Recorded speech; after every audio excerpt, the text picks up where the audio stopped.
A foolish consistency is the hobgoblin of little minds, adored by little statesmen and philosophers and divines. If a man does not keep pace with his companions, perhaps it is because he hears a different drummer. A different drummer. And now, coming to you from dead center on your dial, welcome to Risk Parity Radio, where we explore alternatives in asset allocations for the do-it-yourself investor. Broadcasting to you now from the comfort of his easy chair, here is your host, Frank Vasquez. Thank you, Mary, and welcome to Risk Parity Radio. If you have just stumbled in here, you will find that this podcast is kind of like a dive bar of personal finance and do-it-yourself investing. Expect the unexpected. It's a relatively small place. It's just me and Mary in here. And we only have a few mismatched bar stools and some easy chairs. We have no sponsors, we have no guests, and we have no expansion plans. I don't think I'd like another job. What we do have is a little free library of updated and unconflicted information for do-it-yourself investors. Now, who's up for a trip to the library tomorrow? So please enjoy our mostly cold beer served in cans and our coffee served in old chipped and cracked mugs, along with what our little free library has to offer.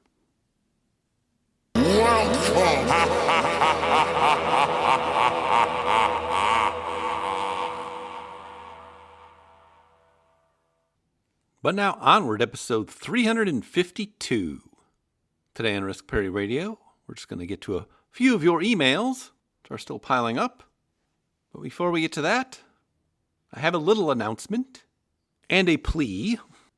And this comes out of a podcast I recently recorded with a man named Josh Jelinski, who runs the Financial Quarterback podcast.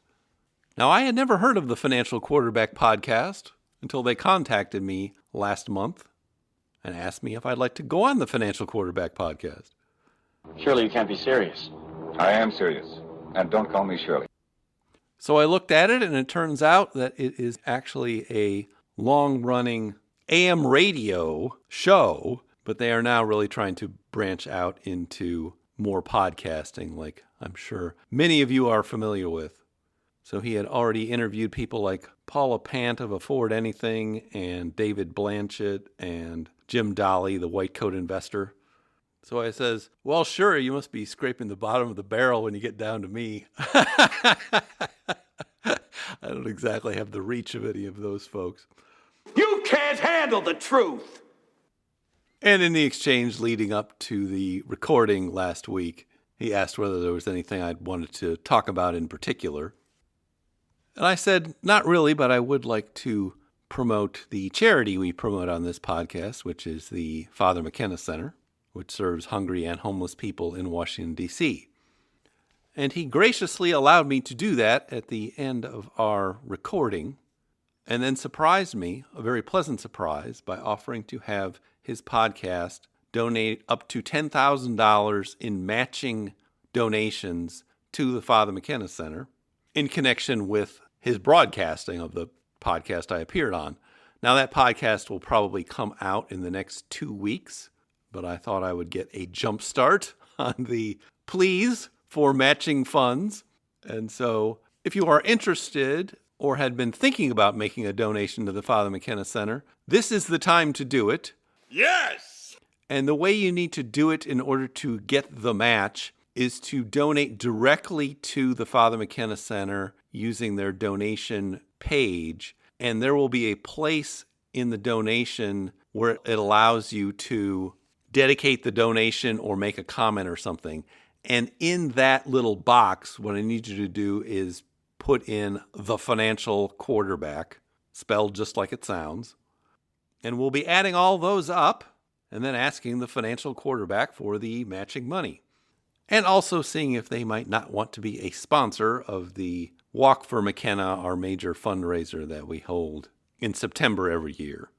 We had already collected enough Risk Parity Radio donations on Patreon to get another qualifying donation to get us on the t-shirt that we'll all be wearing on that walk at the end of September.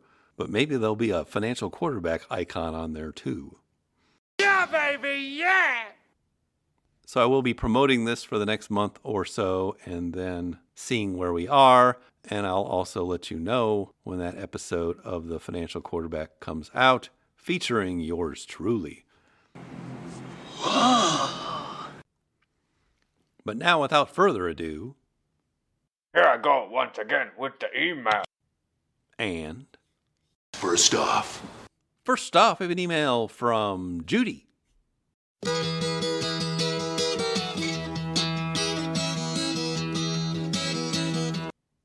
And Judy writes, Hi, Frank. You finally convinced me to invest in gold.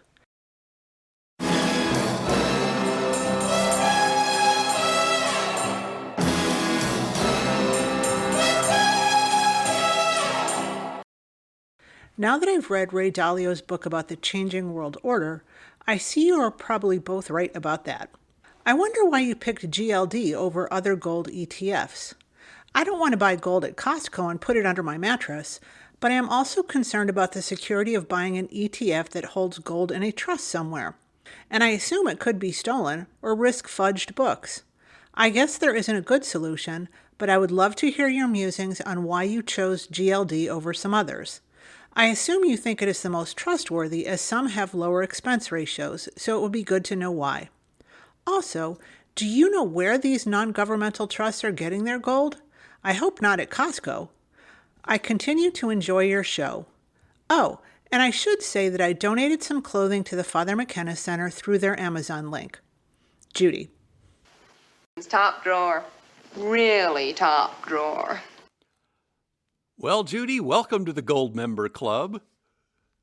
I love gold! We've been talking about gold as a diversifying asset all the way back to episodes 12 and 40, which describe that in a whole lot more detail.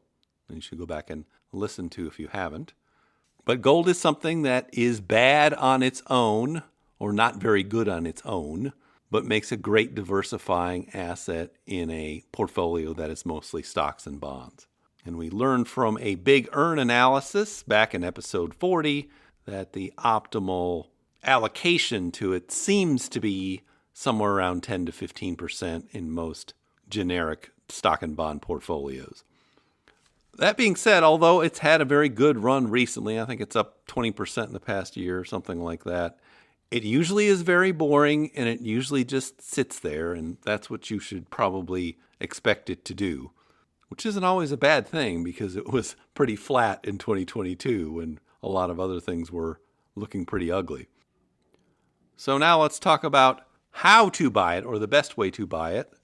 And as I've said many times in the past, the best way to buy just about any financial asset these days is in ETF form, because ETFs are regulated by the SEC. They come with prospectuses. They come with lots of penalties if their promoters screw them up.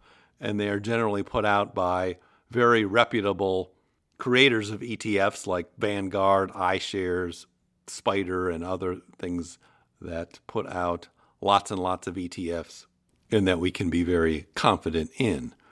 This is the way professionals invest in gold. They do not run out and buy physical pieces of gold from Costco or anywhere else.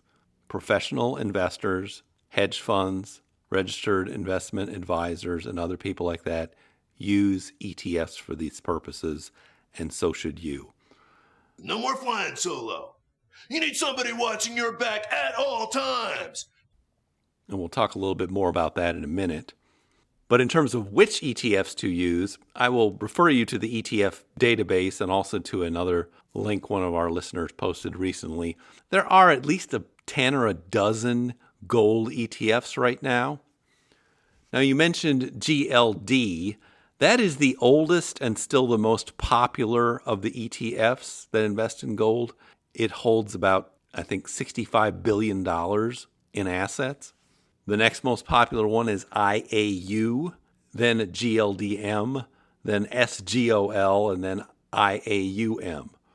Now, I think GLD is the most popular for two reasons. First, it's the oldest one. It's been around for about 20 years now. And second, it is also used as a basis for trading options on, and so is well liked by the large-scale institutional investors and other people who are employing advanced strategies, if you will. I actually don't prefer that one for our sample portfolios or otherwise. I prefer GLDM, which is the third most popular. It's also put out by the same people that put out GLD. But GLDM is really designed for smaller buy and hold type people and has a lower expense fee on it. It has one of the lowest right now. I think it's 0.09 or 0.10 in terms of an expense fee. I think IAUM also has a very low expense fee. I'm not sure what it is on SGOL these days. They keep actually reducing these over time as they have to compete with each other. So you could really use any of them, but I would probably pick GLDM as a first choice. Now, where does GLD or GLDM or many of these other ETFs actually hold their physical gold? Well, they do it through banks. I think GLD uses HSBC and JP Morgan. This is a very old, time-honored function of banks. It's kind of like Gringotts on the Harry Potter movies. What exactly are these things? They're goblins, Harry. Clever as they come, goblins, but not the most friendly of beasts. Best stay close. Mr. Harry Potter wishes to make a withdrawal.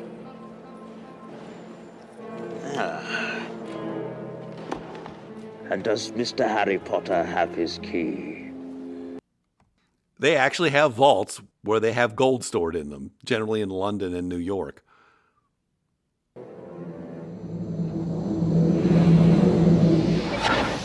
Vault 687. Lamp, please.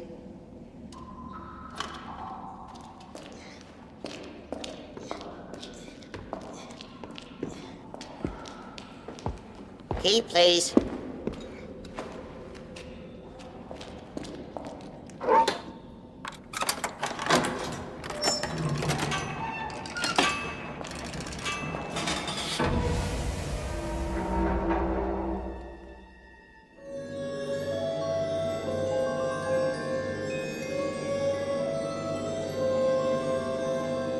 Didn't think your mom and dad would leave you with nothing now, did you? And that way, when somebody buys or sells it and they have storage rights at a bank like that, they don't actually have to move the gold around. They simply either move it from one vault to another if they're going to move it at all, or just count it and designate it. But I'll link to an FAQ in the show notes, and you can look at that or look at any prospectus for any gold ETF, and it'll tell you exactly how they operate it. Bearing in mind, if they're not doing what they're saying in their prospectus, somebody could be going to jail, which is another reason that you use ETFs for this purpose. Okay, so that leads to the next question, which is, why is there something in the air with respect to gold ETFs where people are saying, well, you need to have physical gold and hold it under your mattress, and those gold ETFs, you don't know what they're doing. That's a lie. Forget about it. That is a lie. It is being perpetrated by what I call the physical gold racket or physical metals racket. Who are these people? They are similar to people who are shysters selling all kinds of dubious financial products. Because only one thing counts in this life. Get them to sign on the line which is dotted. They are the dealers, the brokers who make the spreads on selling physical gold. They are the people that sell the storage facilities for physical gold. They are the people that write these books or newsletters talking about apocalypses and why you should have physical gold sitting around in your house or somewhere, as if you're actually going to use it as money when the nuclear bomb drops. Forget about it. And they are people who run podcasts and other media who like to bring these people on. And so they all work together. They all scratch each other's backs. Now they have these stupid, high-priced IRAs for storing physical gold in. It's another part of the physical metals racket. Am I right or am I right or am I right? Right. But all of this is just another part of the dregs of the financial services industry. It's all one big crapshoot anywho. And they put enough propaganda out there that when people are unfamiliar with the subject, they hear that and it makes them wonder, should I buy an ETF? What's in the ETF? Where's the gold? Oh no! I don't think it means what you think it means. Well, think about it. You could say the same thing with respect to any ETF. Suppose you have an ETF that invests in REITs. Do you feel a need to go inspect the property? Do you feel a need to review all of the leases? If there is property involved, are you concerned that it has not been staked out and there has not been boundaries set for each and every piece of property that is owned by one of those REITs in that fund? And for stock funds, are you concerned that there are no stock certificates involved? Shouldn't you be getting your stock certificates for everything you own? After all, you don't know what they're doing if they don't have stock certificates to show you. You don't know if they really own Apple or not, do you? This is all a lot of hogwash directed at amateur investors who do not know what they're doing and who get sucked into these things because they're listening to some program or reading some email that came in. And I get these all the time. A lot of them are politically based. They say, if so-and-so gets elected, the world is going to hell and everybody needs to own gold. So go over here and buy these gold coins or this gold thing or something else that's in physical form, and then we'll take care of you. Are you stupid or something? It's all a lot of fear-mongering nonsense. I'm as stupid as stupid does. And the other reasons are just practical, is why you do not want to have physical gold or any significant amount, or basically for entertainment purposes only. If you're managing a portfolio, you are living off it, you are using it in retirement, you want to be able to sell any asset in your portfolio at the drop of a hat. When it's time to rebalance, you don't want to be digging around in your cellar looking for the gold and then taking it down to the broker and running it through a bunch of silly transactions. You want to get on your phone or your computer, go buy or sell the ETF and be done with it, just like every other thing in your portfolio. Didn't you get that memo? Just don't do it. And this is general advice that I have for anybody who wants to be an investor in stocks, bonds, or anything else. The first thing you should be looking at is, how do the real professionals hold this asset? What do they do? Where do they go? Now, maybe that's not applicable to you, but chances are a lot of what they do is something you can do yourself, like have an account at Fidelity or Schwab, put your money there, buy your ETFs, and do whatever else you need there. That's how professionals and smart amateurs run their money. That's the fact, Jack! That's the fact, Jack! They are not going to Costco or anywhere else to buy physical precious metals. That is something we did back in the 1970s. And thankfully, we don't have to do that anymore. And that's the way, I like it. Casey and the Sunshine Band. Now, I do credit Costco for the marketing and taking advantage of the current popularity in gold. Whenever the price of gold goes up, you see a lot of these physical metal shysters come out of the woodwork, and everybody's tripping over each other to sell people gold because it's shiny and it's going up, and people get excited about it then. Bing! There's a lot of FOMO in the air. Bing again! But Costco is smart enough to make it small enough increments that sort of anyone can buy it, but it gets people in the door, like the $1.50 hot dogs. That's why the Costco is selling it. Because if you're going to go to Costco to buy some gold, you're probably going to pick up a few more things. Am I right or am I right? Or am I right? So it's very good marketing on their part. So to conclude, if you want to invest in gold And it probably makes sense for a lot of us. If you're looking for a diversified retirement portfolio, then use ETFs like the professionals and sleep very well at night like I do, knowing that nobody's going to be trying to rob your house because they think there's a whole bunch of gold in it. I always remember a very tragic story. There was a famous football player for the then Washington Redskins. His name was Sean Taylor, and he was reputed to have a lot of gold in his house. And one day some people broke in and they shot and they killed him because they were looking for this gold. And to me, that's just another cautionary tale, because there was certainly no reason, if he wanted to invest in gold, that he should have been collecting physical gold. And I don't even think he had that much in his house. Anyway, that's probably enough on that. I did forget to thank you for your donation to the Father McKenna Center. Yes, you can not only donate cash, but you can also donate clothing and food, although it's much more difficult to do. We'll even take gold from Costco or whatever other source you have, so long as it's legitimate. I welcome any enterprise that will increase my stock. But I did move you to the front of the line for your donation. If you are feeling the spirit, please go ahead and make another one. Put that financial quarter back in and see if we can get some matching funds off of that. And for those who don't know, if you do make a donation, you get to go to the front of the email line. That's what I have to offer you, other than my undying gratitude and the gratitude of the people being served.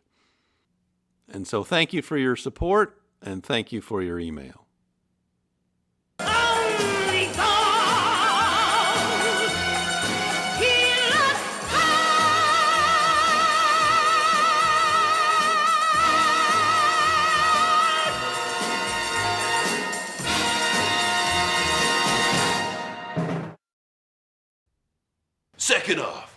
Second off, we have an email from Steve.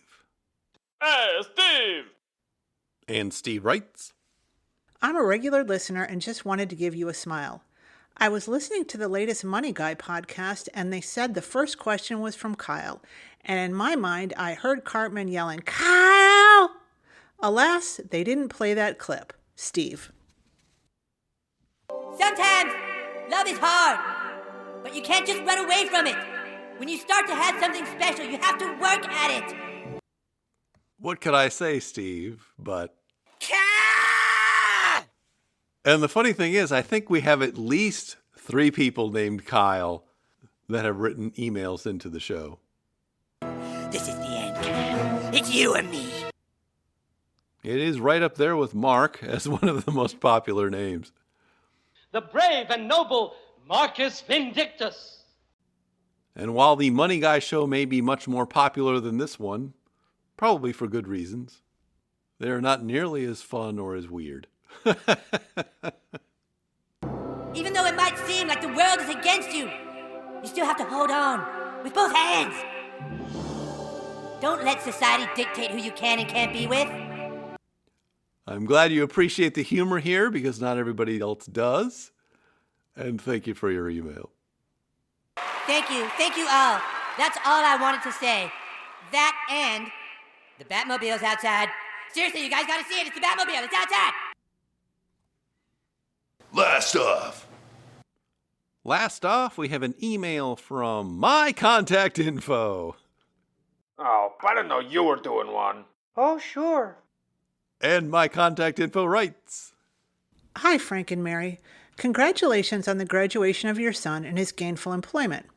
All we need to do is get your confidence back, so you can make me more money. I realize that it is beyond the typical scope of this podcast, but if you are willing, would look forward to your thoughts on the value of education and the development of human capital. Null hypothesis, return on human capital may likely exceed that on financial assets. Thank you. Well, we can tell this email was written in May, since that's when the graduation was of our youngest.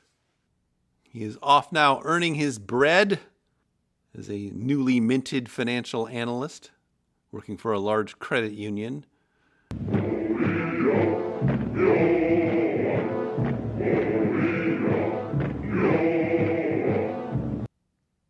And I've convinced him that he should really overstuff his Roth 401k this year, by the end of the year, since his adjusted gross income will be relatively low compared to his annual salary. So all is right with the world with that. The best, Jerry. The best. Getting to your question, yes, you do have a habit of asking questions that are not typical of the scope of this podcast. I think I've improved on your methods a bit, too. But I will answer it as best I can in as short an amount of time as I can.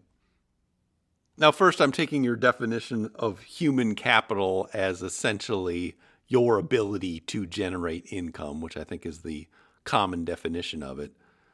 And that's based primarily on two factors. First is how old you are, because the younger you are, the more time you have to live, and so the more time you can potentially spend using your human capital to earn money. And then the second is what kind of skills do you have that are likely to be serviceable in making that money? You know, like nunchuck skills, bow hunting skills, computer hacking skills. Girls only want boyfriends who have great skills. And one of the best ways to improve your skill set, make your human capital more valuable at a younger age, is to get some education.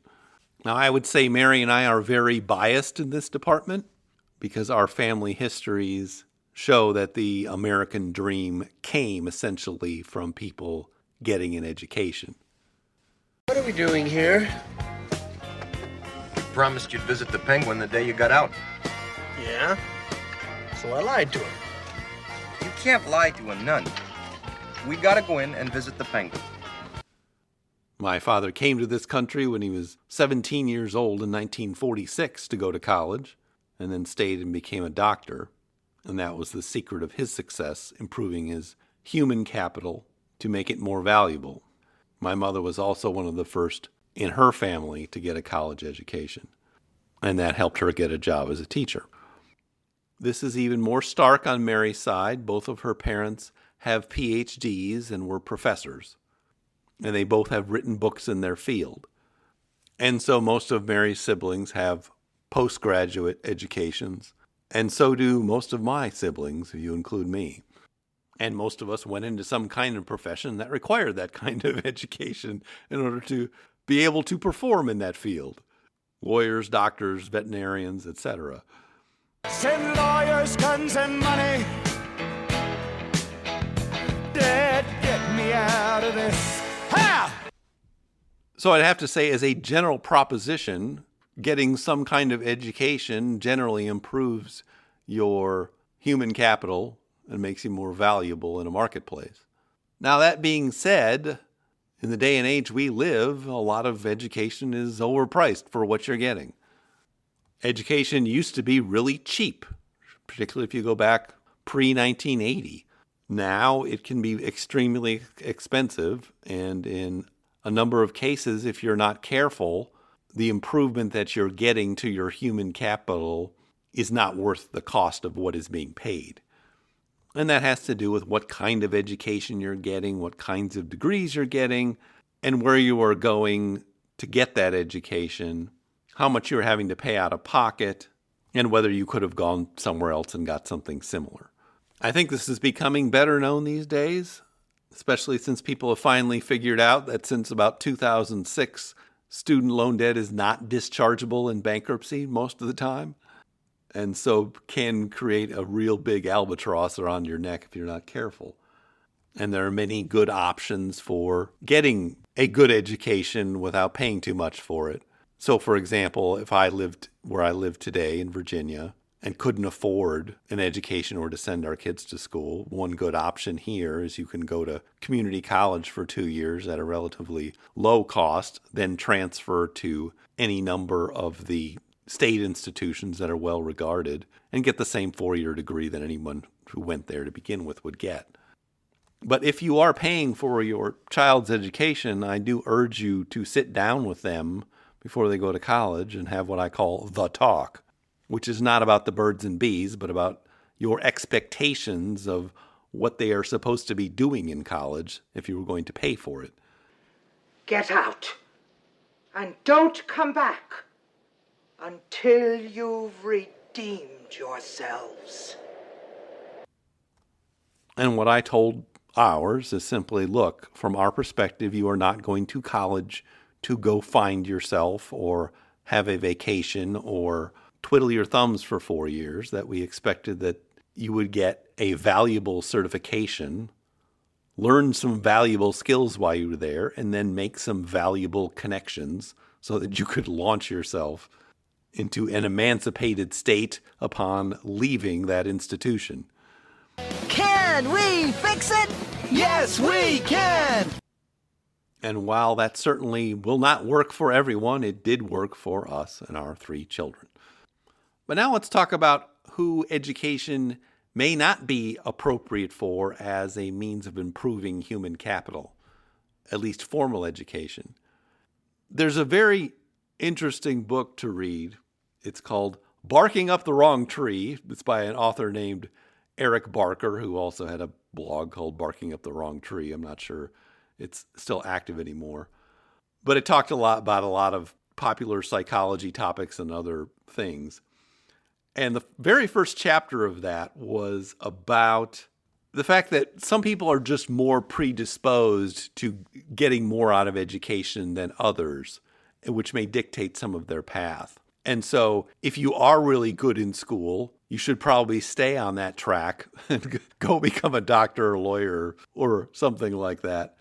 But if you're not, there's a lot of people who would be better off going straight into the workforce and working on things like the ability to sell things. Because if you have the ability to sell things, you're good at sales. Always be closing. Always be closing.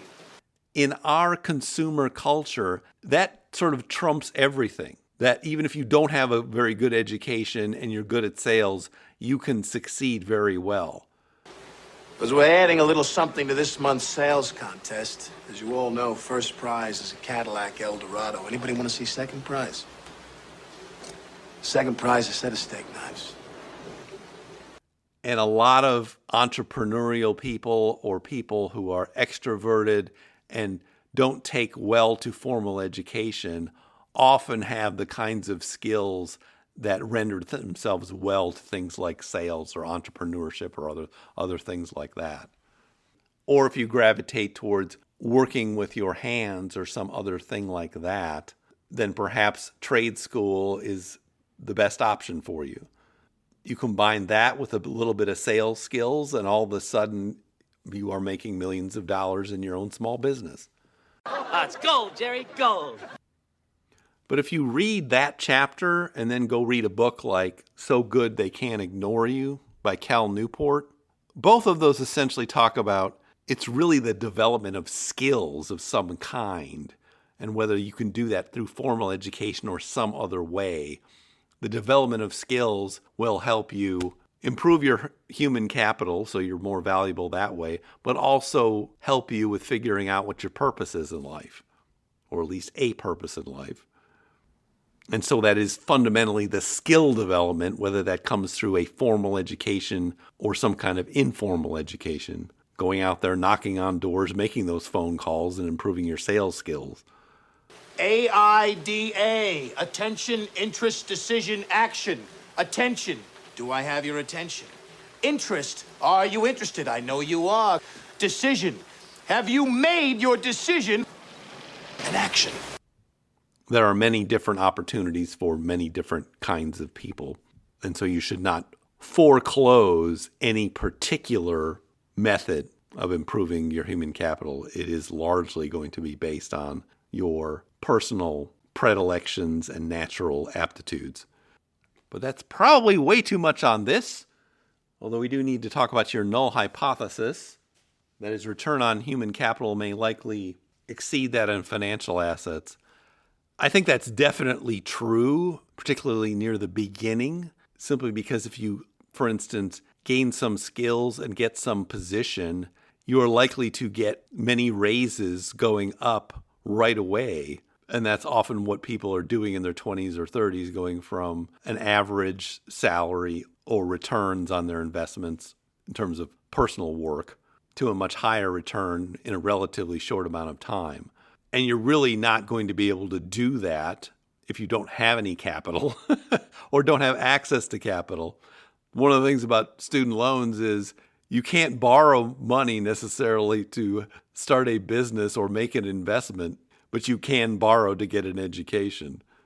And so particularly when you are young, that is the time when it makes the most sense to get those skills, get up to a high enough salary because the salary is probably not going to go down over time. Now, this would be an entirely different calculus if you were talking about somebody who decided they wanted to go back and get some kind of certification at age 50 or 60. If you're doing it then, you should not be doing it for financial reasons because it's probably not going to pay off then. You can do it for personal reasons and personal satisfaction.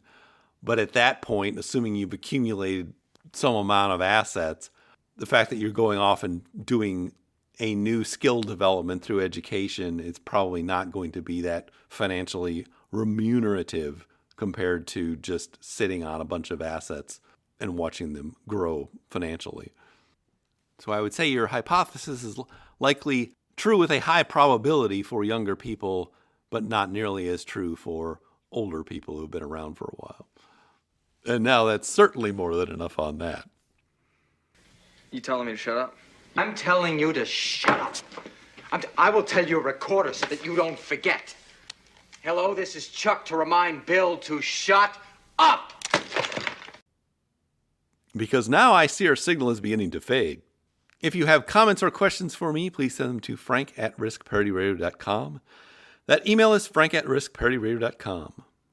Or you can go to the website, www.riskparityradio.com, put your message into the contact form, and I'll get it that way. If you haven't had a chance to do it, please go to your favorite podcast provider and subscribe, give me some stars, a follow, or a review. That would be great. Okay. Thank you once again for tuning in. This is Frank Vasquez with Risk Parity Radio, signing off.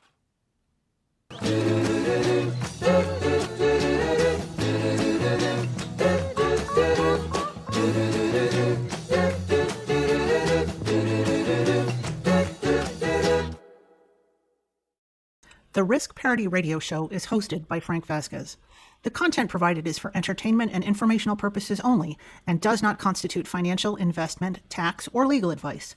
Please consult with your own advisors before taking any actions based on any information you have heard here, making sure to take into account your own personal circumstances.